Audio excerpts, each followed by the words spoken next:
अस्सलामुअलैकुम दोस्तों, आज मैं इस लेक्चर में आप सबको रूल्स ऑफ इन्फेरेंस समझाऊंगा और इससे रिलेटेड जिस तरह के क्वेश्चंस आते हैं वो भी आपको समझाऊंगा। तो सबसे पहला रूल है मोडस पोंस। अब ये देखें मोडस पोंस रूल क्या कहता है। इसमें असल में हमें एक इम्प्लीकेशन की स्टेटमेंट दी गई होती है और उस इम्प्लीकेशन का हमें प्रीमिस दिया गया होता है और उसकी बिना पे हमने कंक्लूजन निकालना होता है। तो सबसे पहले तो आपको प्रीमिस और कंक्लूजन का पता होना चाहिए। जैसे कि ये पी इम्प्लाइज क्यू है तो एरो के इस तरफ वाली जो भी प्रोपोजिशन है उसे हम प्रीमिस कहते हैं और इस तरफ वाली जो प्रोपोजिशन है उसे हम कंक्लूजन कहते हैं। तो मीन्स के सबसे पहले वो हमें एक पूरी इम्प्लीकेशन की प्रोपोजिशन दे देगा इम्प्लीकेशन वाली, और उसकी तरह उसी इम्प्लीकेशन में से प्रीमिस दे देगा और उसकी बिना पे हमने कंक्लूजन निकालना होगा। तो क्वेश्चन कैसे आता है वो भी समझते हैं अभी। अब ये मिसाल देखें, इस तरह का क्वेश्चन आता है। अब आपको दिया गया है, आपको कहा गया है कि if this is Ramadan then the demons are in jail.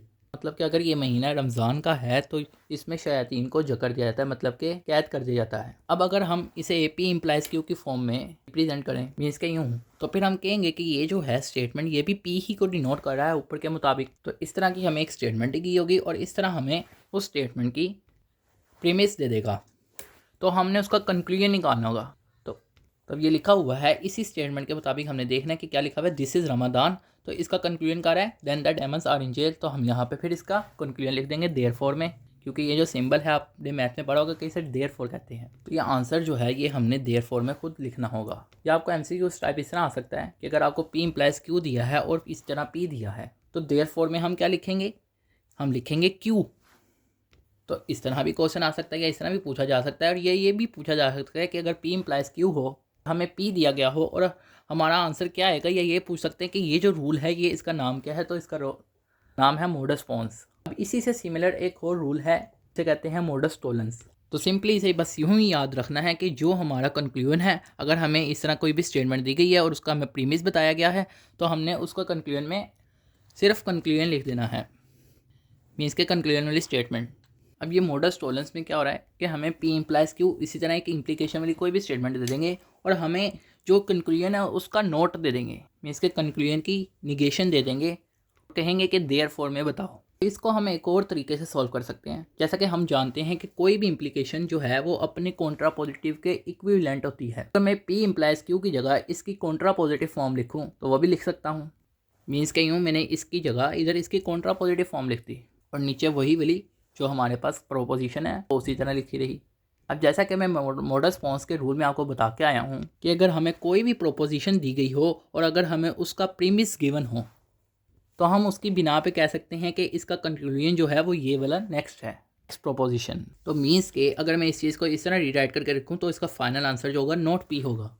इसको याद रखने का एक और तरीका है, तो ये है कि अगर आपको कोई भी इम्प्लीकेशन दी गई है और आपको उस इम्प्लीकेशन का कंक्लूजन का नोट दिया हुआ है, निगेशन दी गई है, तो आपने लिखना है देयरफॉर में उस इम्प्लीकेशन का प्रीमिस का निगेशन लिखनी है, यानी कि उस प्रोपोजिशन में जो प्रीमिस है उसकी आपने निगेशन लिख देनी है देयरफॉर में। अब जो मैंने पीछे ही एग्जांपल ली थी मैं उसी को यहाँ पे मोडस टोलेंस के रूल के मुताबिक लिखता हूँ। अब देखिए मैं एक प्रोपोजिशन में बता रहा हूँ कि if this is Ramadan then the demons are in jail, लेकिन मैं नेक्स्ट स्टेटमेंट में ये कह रहा हूँ demons are not in jail.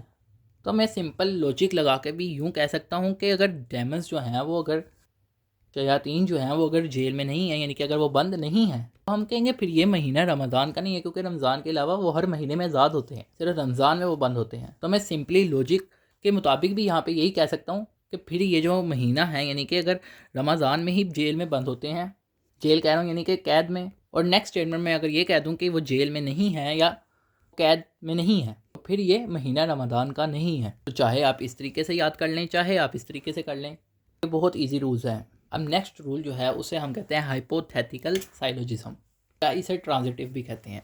तो जैसा कि यहाँ पे देखें, यहाँ पे टोटल 3 प्रोपोजिशन है, पी क्यू आर।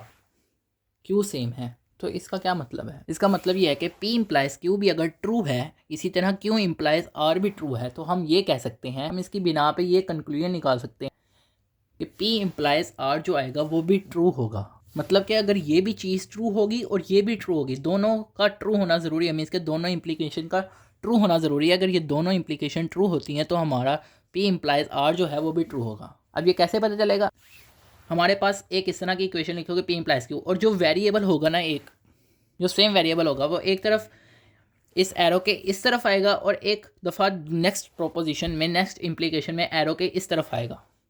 जो सेम वेरिएबल होगा उसे हम रहने देंगे, ओमिट कर देंगे, और जो डिफरेंट होंगे उनको इस तरह लिखेंगे। मीन्स का जो पहला वाला वेरिएबल है वो पहले वाले में लिखेंगे और जो बाद में आ रहा है सेम वेरिएबल के उसे बाद में लिखेंगे एरो के। तो इसको लिखने का या याद करने का तरीका ये भी है। फॉर एग्जांपल जैसा कि मैं कहूँ कि 5 जो है वो ग्रेटर देन 3 है, इसी तरह 3 ग्रेटर देन 2 है, तो मैं इसकी बिना पे ये कंक्लूजन निकाल सकता हूँ कि 5 जो है वो ग्रेटर देन है 2। मीन्स के P इम्प्लाइज R, यानी कि जो सेम है वो ओमिट हो जाएगा, तुर्क कर देंगे हम उसे, और जो डिफरेंट होगा उन्हें लिख देंगे। अब इससे रिलेटेड भी क्वेश्चन देखते हैं कि कैसे आता है। जैसा कि यहाँ पे देखिए ये 2 इम्प्लीकेशंस हैं, लेकिन इनमें एक प्रोपोजिशन जो है वो बिल्कुल सेम है। जैसा कि लिखा हुआ है if you are in university, अगर आप यूनिवर्सिटी में हैं तो जाहिर बात है आप टेक क्लास, यानी कि आप क्लास ले रहे होंगे। इफ़ यू टेक क्लास, फर्ज कर लें अगर आप क्लास ले रहे हैं तो आपने क्विज़ भी दिया होगा। जैसा कि आप ज़्यादातर बाज़ क्लास लेते हैं तो आपके सर जो हैं वो क्विज़ भी ले लेते हैं, तो हम समझ लेते हैं कि अगर आप क्लास ले रहे हैं तो इसका मतलब है कि आपने क्विज़ दिया है। तो मैं इसे इस तरह प्रोपोजिशन वेरिएबल इसे साइन कर देता हूँ कि ये इसका मतलब है P, इसका मतलब है Q। अगर इसका मतलब Q है तो इसका मतलब भी Q है, क्योंकि दोनों सेम है, और इसको फिर मैं कोई और दे दूँगा। तो ये मतलब यही बना है ना, P implies Q, Q implies R। तो इसकी बिना पे हमने कंक्लूजन ये निकाला था P इम्प्लाइज R। तो ये देखें मैंने इसकी बिना पे, तो इस तरह आपको कोई भी 2 स्टेटमेंट दे देंगे अगर इसका रिलेटेड क्वेश्चन आए, और आपने उसकी बिना पे फाइनल कंक्लूजन निकालना होगा। कंक्लूजन का मतलब ज़रूरी नहीं कि सिर्फ एरोस के नेक्स्ट वाली स्टेटमेंट, कंक्लूजन मतलब यानी फाइनल रिजल्ट। अब नेक्स्ट है डिसजंक्टिव साइलोजिज्म। ये साफ साफ नाम जो है बहुत इजी हैं, ये याद हो जाते हैं। इनके नाम से रिलेटेड MCQs बाज़ औक़ात आते हैं, लेकिन हर दफ़ा नहीं आते। कभी कभी आ जाते हैं कि ये जो रूल है इसका क्या नाम है। तो वैसे भी ये याद रखना आसान है। जिस तरह जैसे कि आप यहाँ पे देखें डिसजंक्शन यूज़ हो रहा है, तो इसका मतलब है कि यहाँ पे इसे हम डिसजंक्टिव साइलोजिज्म कहेंगे। अब जितने भी हमने रूल्स ऑफ इन्फेरेंस पढ़े हैं उनमें यही चीज़ देखी है कि उसकी ये वाली प्रोपोजिशन जो होती है और ये वाली जो प्रोपोजिशन होती है वो दोनों का ट्रू होना ज़रूरी है। तो अब हमने इसके कंक्लूजन यानी कि फाइनल रिजल्ट निकालना है, वो कैसे निकालेंगे? देखें, इसका भी ट्रू होना ज़रूरी है और इसका भी ट्रू होना ज़रूरी है। सबसे पहले नीचे वाला देखें, अगर नॉट P जो है वो ट्रू होगा तो इट मीन्स के जो P होगा वो फिर फॉल्स होगा। मतलब कि यहाँ पे ये नॉट P ट्रू है तो इट मीन्स के P जो है वो फिर फॉल्स है, तो P इसके ऑपोजिट है, मीन्स के यूँ। मगर वो कहता है कि ये वाली जो स्टेटमेंट है ये भी ट्रू होना ज़रूरी है। तो ये ट्रू कैसे होगी? ज़ाहिर बात है, अगर एक हमारे पास जैसा कि और लगा हुआ है, हमारे पास डिसजंक्शन लगी है, तो डिसजंक्शन कहता है कि anyone is true then result is true.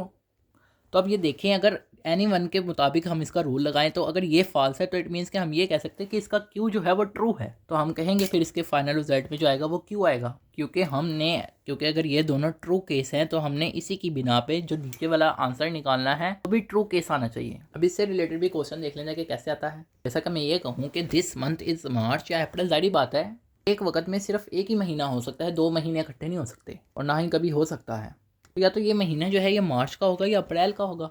साथ ही मैं नेक्स्ट स्टेटमेंट में कह दूँ मंथ इज़ नॉट मार्च। मैंने ऊपर वाली स्टेटमेंट में 2 ऑप्शन दे दिए कि ये महीना जो है या मार्च का होगा या अप्रैल का होगा, लेकिन मैंने अगली ही स्टेटमेंट में कह दिया कि ये महीना जो है वो मार्च का नहीं है। यहाँ पे माजरत, यहाँ पे देयरफॉर का साइन हमेशा नीचे आता है जब हम फाइनल रिजल्ट लिखते हैं। मैं इसके ऊपर जो हमें दिए हुए हैं प्रोपोजिशनल पोजिशंस, उसकी बिना पे जो फाइनल प्रोपोजिशन रिजल्ट आता है वो हम नीचे लिखते हैं देयरफॉर के साथ। तो फिर हम यही कहेंगे कि ये जो महीना है फिर अप्रैल का है। एक दफ़ा उसने हमें हिंट दी कि ये इन दोनों में से कोई एक महीना, फिर उसने बता भी दिया कि ये वाला महीना नहीं है। इसी तरह सेम रूल ऊपर लग रहा है कि वो एक तरफ बता रहा है कि ये जो है इन दोनों में से कोई एक चीज़ ज़रूर ट्रू होगी। फिर नेक्स्ट स्टेटमेंट बता देता है कि इसमें से एक जो है ये फॉल्स है, मीन्स कि ये ट्रू है तो मतलब कि ये फॉल्स हुई, तो फिर हम कहेंगे कि उससे नेक्स्ट वाली जो है वो फिर ट्रू है। आई होप आपको ये लेक्चर समझ आया होगा। मज़ीद इसके 4 रूल्स रहते हैं इन्फेरेंस के, तो वो इंशाल्लाह नेक्स्ट लेक्चर में मैं आपको समझाऊंगा। और इसके अलावा इसके क्वेश्चंस और भी डिफरेंट तरीके से आते हैं, तो आपको तब समझाऊंगा जब इसके रूल्स मुकम्मल हो जाएंगे, क्योंकि उसके बाद ही आपको वो क्वेश्चन समझ आ सकते हैं, और वो भी बहुत ज़्यादा इंपॉर्टेंट क्वेश्चन है। ये भी इंपॉर्टेंट है लेकिन वो बहुत ज़्यादा इंपॉर्टेंट होंगे जो मैं आपको समझाऊंगा इंशाल्लाह आने वाले लेक्चर्स में। तो इस वजह से चैनल के साथ कनेक्टेड रहें, आप सबसे जितना हो सकता है अपने दोस्तों के साथ इन लेक्चर्स को शेयर करें। आप सब दोस्तों का लेक्चर सुनने का शुक्रिया।